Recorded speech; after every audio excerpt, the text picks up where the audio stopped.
షిరిడి సాయిబాబా అన్నపూర్ణాదేవి సంపూర్ణ ఆయురారోగ్య ఐశ్వర్యాలతో వర్ధిల్లాలని బాబావారిని ప్రార్థిస్తున్నాం.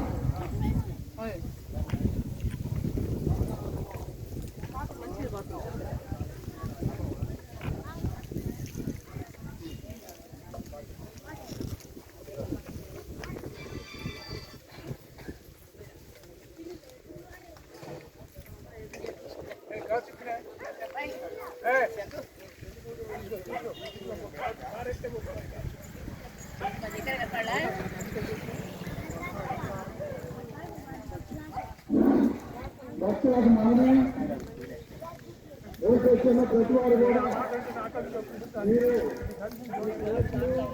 వాసులు తగ్గుతున్న వర్తించే మరి కోరుతున్నాము. ఎవరు కూడా గ్రాసులు కింద పడవేయరాదండి. దయచేసి అందరూ కూడా ఈ యొక్క విషయాన్ని జ్ఞాపకం చేసుకొని కింద పడవేయరాదు. పడవేయకుండా ఆ దర్శకులు వేయవలసిందిగా మరి కోరుతున్నాము. చేతులు ఆ బ్రహ్మం దగ్గర గడుపుకోవాల్సిందిగా మరి ప్రార్థిస్తున్నాం. బొల్లంకొట్టు కుమార్ శివసాయి పుట్టినరోజు సందర్భంగా అన్నప్రసాద వితరణకు గాను 100 రూపాయలు సమర్పించారు. వారిని వారి కుటుంబాన్ని